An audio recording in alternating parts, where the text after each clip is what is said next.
Naam, hujambo na karibu tena. Ni wakati mwingine tena tunakutana hapa tuendelee kuhabarishana taarifa mbalimbali.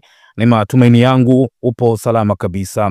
Jeshi la polisi nchini limeonya dhidi ya tabia ya baadhi ya watu kutumia vibaya mitandao ya kijamii, na kubwa zaidi ni pale ambapo watu hao wamekuwa wakitumia mitandao ya kijamii kusambaza maandishi, kuandika pamoja na picha mjongeo zenye lengo la kuhamasisha watu kufanya vitendo vya kihalifu vinavyokwenda kinyume na maadili, utamaduni wa Mtanzania pamoja na sheria za nchi. Kupitia taarifa hiyo ambayo imetolewa na msemaji wa Jeshi la Polisi Tanzania, inasomeka kama ifuatavyo: taarifa kwa umma.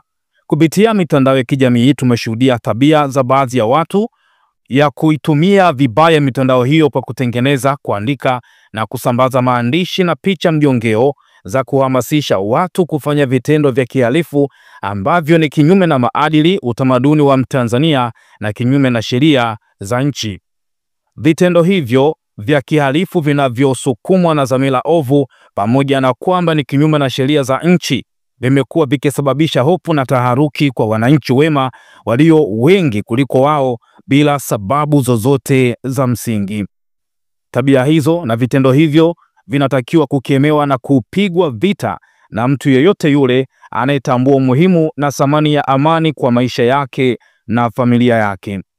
Jeshi la polisi limeendelea kuwahakikishia Watanzania kuwa litaendelea kuwasaka na kuwakamata na kuwafikisha katika mamlaka nyingine za haki jinai kwa hatua za kisheria, kama ambavyo limeshafanya kwa waliokwisha kamatwa ambao bado wanaendelea na uhalifu huo na hawajafikiwa na mkono wa sheria. Wasijidanganye, bali watambue kinachosubiriwa ni muda na ukamilishaji wa taratibu za kuwafikia wakati wowote kulingana na ushahidi kwa mujibu wa sheria, kanuni na taratibu za nchi.